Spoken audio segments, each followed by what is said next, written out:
안녕하세요. 오늘은 여덟 번째 이제 그 외교에 대해서 국제관계에 대해서 이야기할 차례입니다. 음, 이 동아시아 지역의 외교는 책봉과 조공이라고 하는 형식을 가지고 띱니다. 그래서 여러분들은 일단 책봉과 조공이 무엇인지 알아야 하고요. 그리고 이 책봉과 조공은 원래 중국 거예요. 근데 이 중국의 책봉과 조공의 형식이 어떤 형식으로 어떤 과정으로 동아시아 지역으로 이렇게 널리 확산되고 그게 일반적으로 받아들여지게 되는가를 알아두면 되는 겁니다. 그래서 일단 교과서에서는 56페이지 외교의 전개에서부터 시작해서요. 59페이지 남북조의 외교 여기까지를 오늘 이야기를 하려고 합니다. 첫 번째로 외교 관계의 시작에 대해서 얘기를 해보죠. 원래 이 외교 관계의 시작, 정확히 말하면 조공 책봉 관계의 시작이라고 할게요. 이 조공 책봉 관계의 시작은 주나라 때 나타난 거예요. 우리가 외교 관계 하면 일반적으로 꼭 외워야 됩니다. 이거 책봉과 조공의 관계라고 하는데 이게 언제 시작된 거냐면은 주나라 때 시작된 거예요. 주나라의 왕이 있죠. 주나라의 왕은 봉건제를 실시했죠. 그래서 지방에 자기의 혈연인 제후를 임명해서 그 지역을 지배하게 하죠. 자치적으로 운영하게 하죠. 그러면은 제후가 있잖아요. 어떤 지역에 제후가 있어요. 그러면은 이 제후를 네가 제후야라고 왕이 임명해 줘야겠죠. 그쵸? 그럼 왕이 야 너가 제후야라고 임명해 줘요. 그 임명해 주는 것을 책봉했다라고 불러요. 책봉했다 부르고 그러면 제후는 그거에 따라서 자기가 임명받은 요 지역을 알아서 자치적으로 운영하고 대신에 군사적인 도움, 그다음에 경제적인 도움, 그리고 왕을 만나서 이야기도 하고 이야기는 그냥 국가 운영 이야기겠죠. 이런 것을 해야 되는 의무가 있습니다. 이때 그냥 맨입으로 가는 게 아니라 뭘 들고 간단 말이죠. 그쵸? 선물을 해당 지역의 특산물 이런 것을 들고 간단 말이에요. 그렇게 어떤 물건을 가져가는 행위 그런 것을 조공이라고 불러요.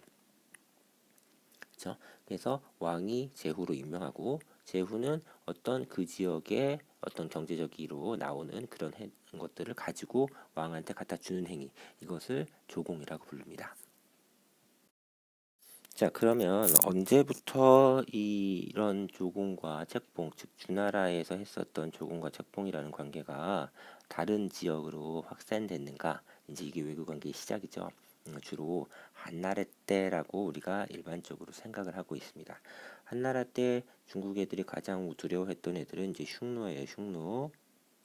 자, 북쪽에 흉노죠. 자, 흉노가 있습니다. 흉노는 기본적으로 군사력이 중국 애들보다 센 애들이죠. 그래서 강력한 군사력을 갖고 있고요. 그리고 흉노보다 중국의 한나라가 당시 한나라였으니까 중국의 한나라가 더 우위에 있었던 것은 경제력이죠. 경제력을 밑바탕으로 해서 물량으로 군대를 때려잡을 수도 있는 거니까 누가 우위에 있다고 말할 수 있는 건 아닙니다. 얘네들이 한바탕 붙은 게 있어요. 한바탕 붙은 전투. 이게 한나라 고조 때의 평성 전투입니다. 앞에 한번 나왔어요. 평성 전투고요. 이 평성 전투에서 사실상 흉노의 묵특선우가 한 고조를 이기죠. 완벽하게 포위했는데 이제 풀어줬어요. 그래서 도망갈 길을 열어주고 한 고조는 도망가고 대신에 고맙다는 제스처로 상당히 많은 특산물, 비단이나 뭐 이런 것을 갖다 앵겨줍니다. 그렇죠? 그래서 그 이후에 이것이 정례화되어 매년 한나라는 흉노에게 특산물을 갖다 주는 역할을 하게 되고 나중에는 한나라의 왕실의 여자도 흉노의 선우에게 시집을 보냅니다. 그러니까 이제 혈연 관계가 되는 거죠. 그러면은 쳐들어오면 안 되겠죠. 그런 게 이제 반복이 되고 있어요. 그래서 한나라는 이후에 평성전투 이후에 흉노에게 공주도 시집 보내고 그다음에 많은 물건을 갖다 줬습니다. 이런 이제 곡물이라고 하는데 이런 물건을 갖다 줍니다. 쉽게 얘기해서 조공을 갖다 줬다 이렇게 생각해도 별 문제는 없을 것 같아요. 대신에 흉노는 이걸 받았으니까 침략을 하지 않습니다. 평화를 선물한 거죠. 쳐들어가지 않는 데도 주는데 모토로 쳐들어가요. 귀찮게. 그렇죠? 네, 이렇게 관계가 만들어졌습니다. 근데 이거는 이렇게 보면은 물건을 얘네가 줬으니까 한나라가 조공을 바치고 흉노가 뭐 책봉을 했다 뭐 그런 건 아니고요. 일단은 이런 관계였다는 거예요. 이런 관계였다는 거. 돈을 주고 평화를 중국 애들을 샀다는 그런 정도로 여러분들이 이해를 하면 될 것 같아요. 그러다가 시간이 좀 흘러요. 시간이 좀 흘러서 한나라 시간이 좀 흘러서 이제 요거는 한나라 고조 때고 처음 만든 황제. 시간이 좀 지나서 한나라 이제 무제 때 한무제는 고조선 남비에 막 이렇게 흉노 공격하고 아주 센 국력을 자랑했었던 황제죠. 한무제 때는 국력이 좀 성장했어요. 그래서 이 사람은 자기가 직접 주변 지역을 지배하고 싶어졌어요. 그래서 한무제 때 이 한나라의 외교 정책의 특징은요, 직접 지배예요. 직접 지배를 선호하게 됩니다. 근데 직접 지배하려면 가서 군대를 갖고 쳐들어가서 장악해야죠. 그래서 직접 지배에 성공한 지역이 고조선하고 기원전 108년, 그 다음에 남비엣이에요. 기원전 111년에 남비엣을 무너뜨리고 여기에 9년을 설치해서 직접 지배를 합니다. 그런데 이게 직접 지배도 가능한 지역이 있고 가능하지 않은 지역이 있어요. 가능하지 않은 지역은 그 지역에 뭐 군사력이 세서 한나라와 싸워서 이겼다 이게 아니라 일본 같은데 이거 배 타고 쳐들어갈 수 있는 수준이 아니에요. 당시의 기술이나 뭐 군사력으로 굳이 그럴 필요도 없고 그래서 안 쳐들어가는 지역이 있는 거죠. 그런 지역은 이제 어쩔 수 없이 외교의 형식으로 관계를 맺습니다. 또 하나는 이때 이 사람들이 우리는 전 세계에서 제일 잘났어, 내가 제일 잘났어라고 하는 생각을 하기 시작합니다. 그 생각을 화이관이라고 불러요. 내 나는 중화고 그다음에 나머지는 오랑캐야라는 그런 생각입니다. 결론적으로 얘기하면 한무제 시기 때부터는 중국 애들이 대략 어떤 생각을 하게 됐냐면은 일단 한나라의 국력이 신장했습니다. 국력이 막 신장했어요. 그다음에 두 번째, 얘네가 내가 우리 중국 사람은 정말 중화의 나라, 문화의 민족이야. 나머지 애들은 오랑캐 새끼들이지. 이렇게 생각했단 말이죠. 그래서 중화, 문화를 갖고 있는 민족과 그다음에 오랑캐, 이는 오랑캐를 말합니다. 이렇게 전 세계를 나눠서 보기 시작했어요. 그것을 화이관이라고 하고 중화 사상의 발로다라고 보기도 합니다. 중국이 문화의 중심이라는 사상이에요. 그러다 보니까 힘도 센데 나는 문화를 갖고 있는 애들이고 나머지는 오랑캐들이네. 그래서 내가 당연히 직접 지배하는 거고 직접 지배하지 못하는 지역은 내가 전 세계의 중심이니까 내 밑으로 들어와야지 라는 생각을 하게 됩니다. 그럼 내 밑으로 들어오는 형식이 필요하죠. 그 형식으로 사용한 것이 책봉과 조공 관계예요. 그래서 내가 군사력이 미치지 못해서 좀 먼 지역 이런 데서는 너 내가 책봉해 줄게 조공 갖다 바쳐 이런 것을 제안을 합니다. 그래서 오케이 하면 그걸 하고 오케이 안 하면 쳐들어가기도 하고 겁을 주기도 하고 이런 행동이 나타나기 시작해요. 자, 그런데 이게 또 다 맥히진 않았겠죠. 그래서 좀 이것을 대표적으로 적용되는 지역을 좀 살펴보면요. 한나라가 이렇게 있어요. 요게 맥힌 지역이 대표적으로 남비엣이에요.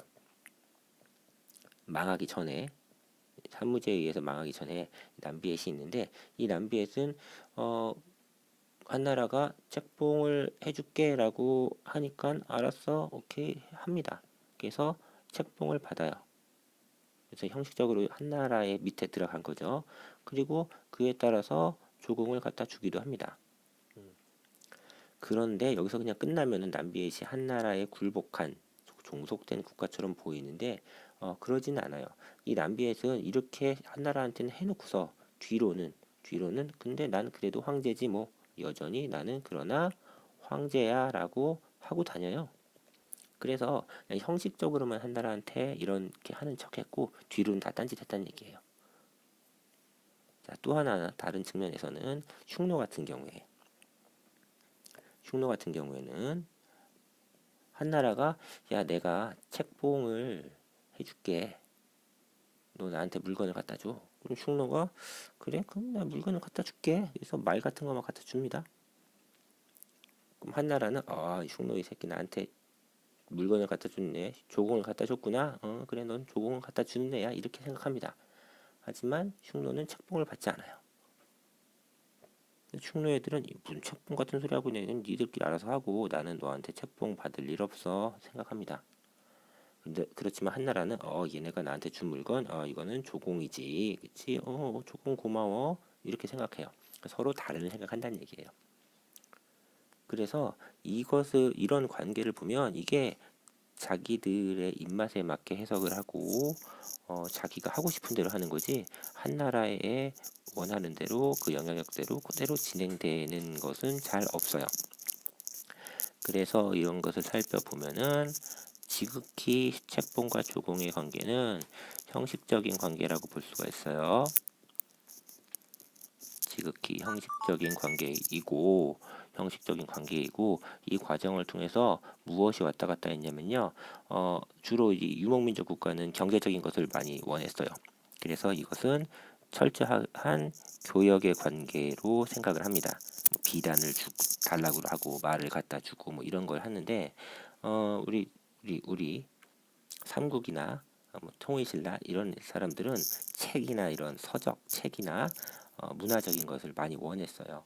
그래서 교류의 형식, 경제적 교류의 형식이기도 하지만 문화의 교류의 형식이기도 합니다. 그래서 경제 문화적인 교류의 형식으로 이게 사용되었다라고 볼 수가 있어요. 자, 두 번째는요. 두 번째는 그러니까 위진남북조 시대 우리가 흔히 말하는 위진남북조 시대가 되면 이런 외교 관계가 조금 바뀐다라고 볼 수가 있어요. 그러니까 한나라 시기는 왜 한나라를 중심으로 해서 책봉과 조공의 질서가 주변 지역에 전파되기 시작되는 그런 시작의 시기라고 한다면 한나라가 무너지고 나타난 위진남북조 시대는 이런 외교 관계의 모습이 다원화되어 있다라고 봅니다. 다원화라고 표현하는 이유는 중국의 왕조가 통일 왕조가 아니라 여러 개로 쪼개져 있잖아요. 그래서 다원화라고 이야기할 수가 있어요. 그럼 여기서 위진남북조 시대 좀 정리를 해보면요. 아이고 잠깐만요. 5호가 남하를 하죠. 5호가 선비, 흉, 저, 갈, 강 뭐 이렇게 남하를 해서 얘네가 16개의 나라를 만듭니다. 그래서 5호 16국 시대라고 부르고요. 이 5호 16국 시대를 통일한 북쪽의 국가가 북위라고 하는 나라예요. 북위라고 하는 나라고 이 북위가 두 개로 쪼개져요. 두 개로 쪼개져서 동위와 서위로 쪼개지고 동위는 다시 망해서 북제가 이어받고 서위는 망해서 북주가 이어받습니다.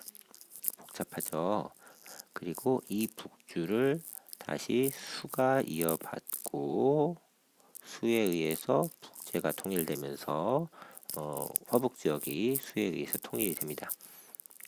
자, 한편 남쪽에는 진나라가 5호에 의해서 무너진 다음에 남쪽 양쯔강 유역으로 도망가죠. 그래서 동남쪽으로 가서 동진이 되고 이 동진이 쭉 있다가 망하고 송나라, 그 다음에 제나라, 그리고 양나라, 그리고 진나라 이렇게 변화됩니다.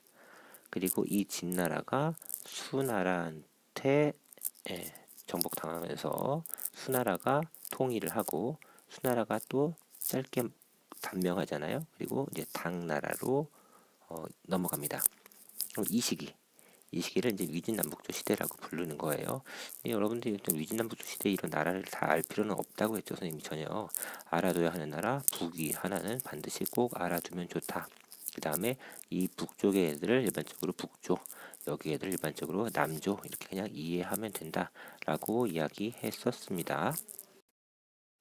자, 그럼 이렇게 중국 애들이 분열하고 있었을 때 가장 이제 외교적으로 중요했었던 지역은 어디냐면은 가장 군사력이 센 지역입니다. 그래서 가장 당시에 군사력이 센 지역은 돌궐이에요. 돌궐. 위쪽에 돌궐. 투르크 계통의 이 유목민족인데 지금의 뭐 터키 계통이라고 봐도 됩니다. 자, 그래서 이 북쪽의 이 유목민족들에게 상당히 저자세로 나왔어요. 그래서 힘이 약하니까 당시에 뭐 북제나 수나 당 요 나라들은 돌궐에게 조공을 갖다 바치고 오히려 자기가 중국의 나라인데 중화의 나라인데 신하를 자처하면서 조공을 갖다 바치는 그런 모습도 보여줍니다. 돼요. 돌궐이 훨씬 더 자, 그래서 돌궐이 그런 시기를 보여줍니다. 그래서 외교 관계가 중국을 중심으로 해서 주변 지역과의 책봉과 조공 관계인데 그게 이제 깨지는 거죠. 그런 게 깨지는 모습을 보여주기도 하고요. 그 다음에 이 화북 지역의 북조와 양쯔강 여기 남조 사이에서는 서로 또 사절단을 보내기도 합니다. 자기의 필요에 의해서 살아남아야 되니까 전쟁과 혼란의 시기니까요. 자, 그런 모습을 좀 보여줘요. 그리고 또 한편에는 옆에 아직 중국 애들이 정복하지 못한 우리 삼국이 있잖아요. 삼국의 나라를 보면 고구려가 있고 그리고 백제가 있고요.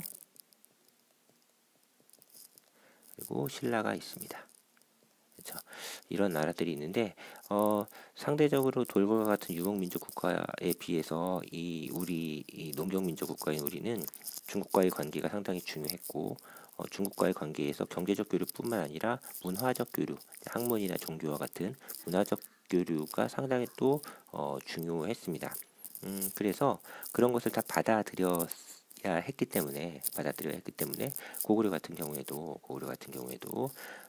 통일되기 전에 위진남북조 시대에도 보면은 남조에도 사신을 보내고 사신을 보내고 북조에도 조공 사신을 보냅니다.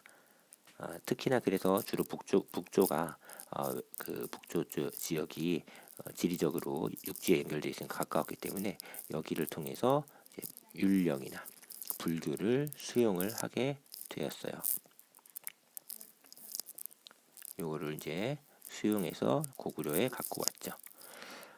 그리고 백제 같은 경우에는 북쪽으로 가면은 고구려한테 막혀가지고 갈 수가 없기 때문에 배를 타고 남쪽으로 갑니다. 남쪽으로 가다 보면은 이렇게 올라가는 북조의 국가로 가는 것보다 배 타고 이렇게 해류를 따라 내려가는 남조의 나라로 갈 가능성이 훨씬 더 가깝습니다.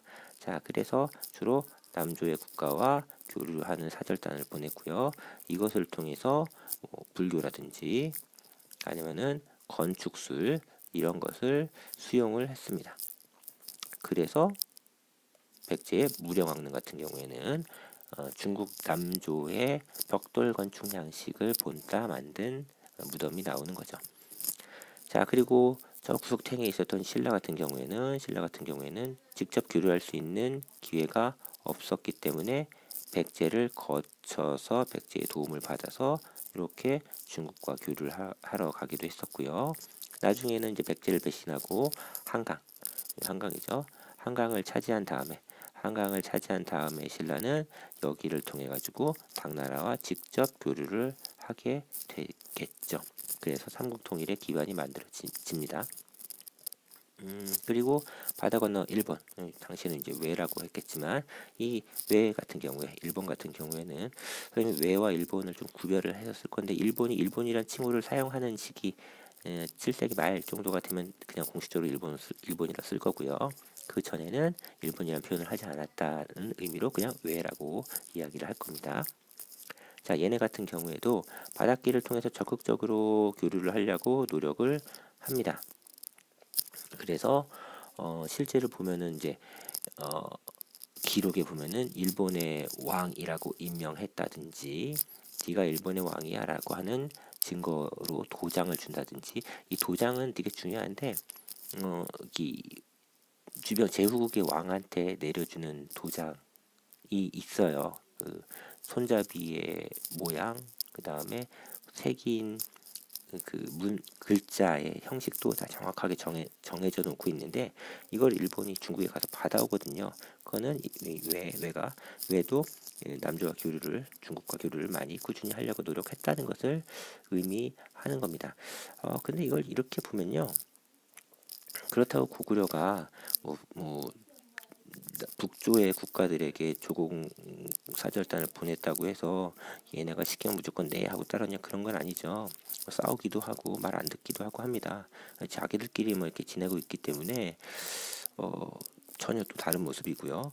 그렇다고 여기와 여기가 신하를 이쪽 북제가 돌고래에게 신하를 자처했다고 하더라도 그렇다고 해서 뭐 계속 그게 이어지냐, 그런 건 또 아니고요. 그래서 이게 보면은 개판이에요. 엉망진창이죠. 자기가 자기 유리한 대로 조공책봉이란 질서를 그냥 사용한 거예요. 그래서 자기가 살아남기 위한 방책으로 이게 사용됩니다. 전통적인 주나라의 조공책봉, 그다음에 봉건제에 입각한 한나라가 국력을 이용해서 주변 지역을 누르려고 했었던 과정에서 나타난 국제관계로서의 조공책봉이 아니라 지극히 살아남기 위한 현실적 관계로 나타나게 돼요.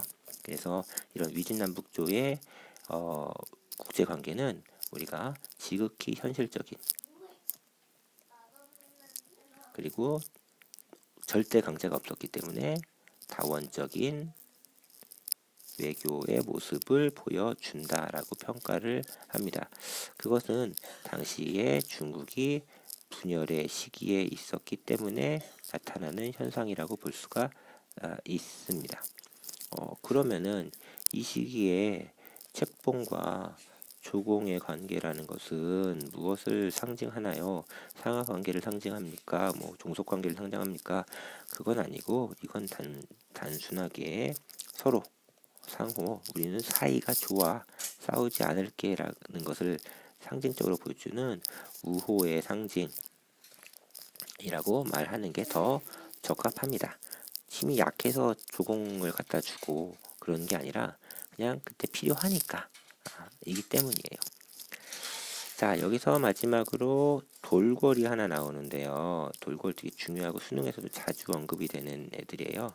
돌궐에서 언급이 되는 건 나중에 돌궐에서 뒤에 나올 거예요. 나오지만 이미 여기서 언급이 되니까 여기서 얘기할게요. 이 돌궐은 어떤 애들이냐면, 기억해 둬야 될 거는 얘네가 유목민족이에요. 기본적으로 유목민족이에요. 근데 유목민족으로는 최초 하면 꼭 기억해야 돼요. 최초로 문자를 사용한 애들이에요. 돌궐 문자라고 해서 사용을 해 온 거고요. 대표적인 사례로 비석을 막 세워놨거든요.